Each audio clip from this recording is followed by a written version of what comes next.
Thank you for joining us for the 2-minute drills. I'm Aram, Tolegian, joined by Fred J. Robledo. Freddie, you want to say this is the big one of the year in Pasadena. You know, playoff implications and league championship race-wise, it's not. But probably crowd-wise and intensity of rivalry, it is. And we could be talking none other than the Turkey Tussle, which is taking place this Friday at the Rose Bowl. 6:30 p.m. kickoff. That's very important. Nice that they have an earlier start. Yeah, there, especially very for important. you writing that story, because that's a 4-hour game. 2 homecomings. I'm used to that. Yeah, right. 2 homecomings. That's right. I'm used to that. Anyways, Muir is 5-4 entering this record, 5-1 in the Pacific League. PHS is 4-5 overall, 3-3 in the Pacific League. PHS, Freddie, at least as far as the league's guaranteed 3 playoff spots, isn't going to get one of those, even if it wins on Friday night. So that's just what happens when Burbank plays Burroughs, you know, on the same night, and they have a 1-game lead. One of those 2 teams is going to win. Any shot on an at-large berth, you think, for Pasadena? I mean, they finished 4th? I don't really know, you know, that you know, the Southeast Division's, you know, wild card situation, but I wouldn't think it would be PHS. I mean, their only hope would be that the league is so big. You know, what is it, 8 teams? Yeah. You know, that maybe CIF says, hey, Ford should go from that league. This is the game. It really doesn't matter. I mean, sure, they like to be in the playoffs, but they're playing Muir. And in some ways, there's more at stake for a lot of these kids. You know, they can go to the playoffs, Aram, and they probably get waxed in the first round. Yeah. But if you beat Muir on Friday, to me, especially when you look at what's happened over the years, that's as good as getting to the semifinals, maybe even winning the CIF championship. Because PHS has gone 18 years without a victory in the Turkey Tussle. Think about this. These kids who are seniors, their entire lives, they have, and even their mom and dads, some of them, haven't seen PHS beat Muir. I mean, to be the ones to break that streak, and it almost happened last year in a year nobody expected it to happen. Right. It almost happened last year, and this is a pretty decent PHS team. Now let's look. The last time PHS beat Muir was in 1995. Now they tied in 98, so technically Muir has won 15 straight, but they haven't lost in 18 straight.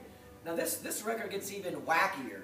PHS, except for that win in 95, they have only beaten Muir, Aram, and you're going to have to really think about this. They've only beaten Muir 1 time since 1984. Yeah. Aram, I was a sophomore in high school, and I've been around a long time. I'm in my mid-40s. I don't even want to talk about how old I am.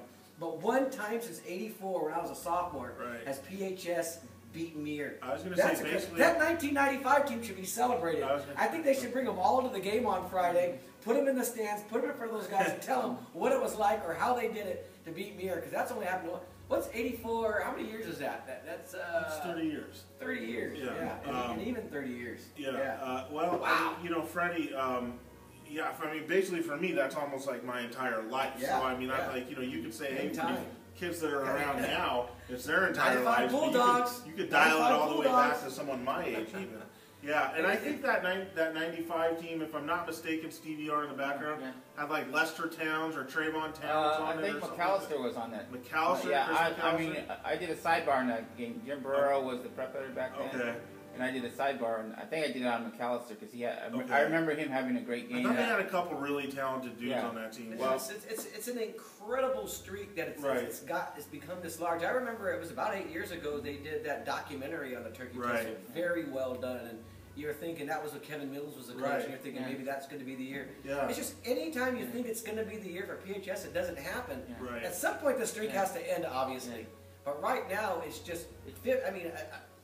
A game like this, that's played in the Rose Bowl, I mean, you think of every high school in Southern California, everyone would love to have that one rivalry game in the Rose Bowl, and they haven't. And for it to be so one-sided, since 1984, 30 years, just 1 win for PHS, that's it's horrible. It's just something that you can't really fathom. No, when you can't. Just the odds of that, you know, because they pull most of their players from the same general area, and I know other schools have taken some of those players out, but still. And it's just such a heated rivalry. In other sports, it's such a heated. These schools can't stand each other that you would think.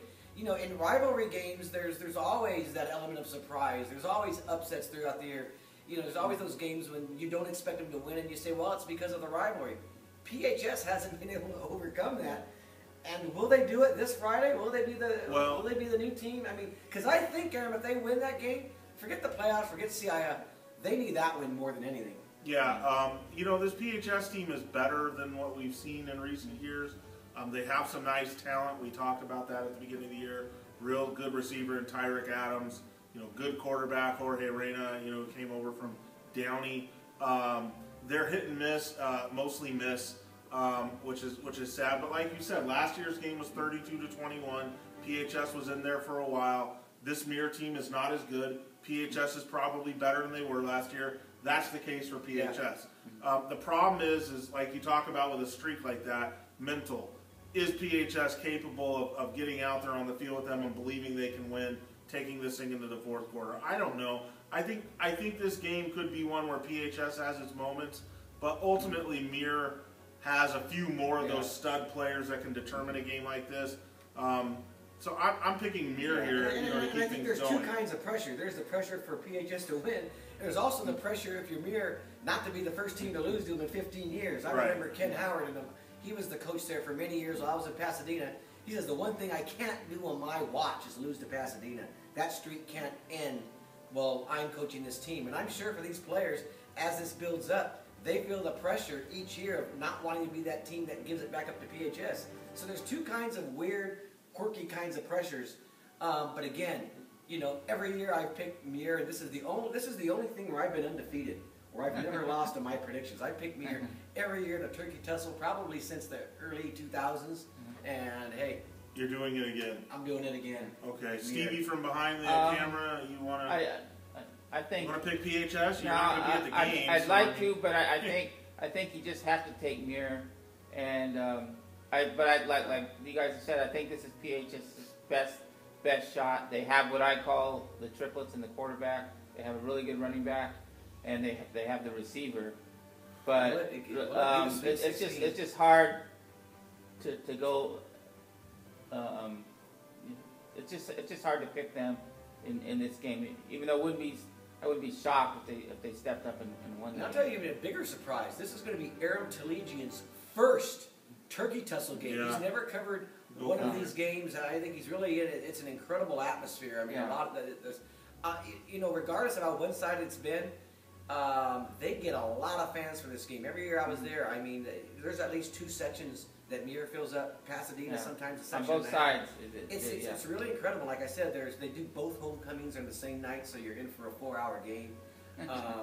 That's just the way it is there. And then there's always the penalties between Muir and PHS. These teams, you know, they go at it so much. There's flag after flag after flag, and then you got that referee association inside the valley to throw flags. And then you've got the Aram factor, who every time he covers one of these games, it's a record night. So when you put all of those things together, this game starts at 6:30, but finishes before 11. I'll still be surprised. Yeah, I will too. Yeah, if I get that same crew that I've been getting out in the Pasadena area.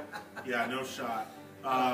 So yeah, you know, story, folks, you can read about it on Monday morning in your Pasadena story. Anyways, we all have Muir in this game. Reminder, starts at 6:30 out at the Rose Bowl. Friday night, turkey tussle, needs no further build-up, Freddie. I mean, we'll see what happens. Maybe PHS keeps us close. Enjoy the game, everybody.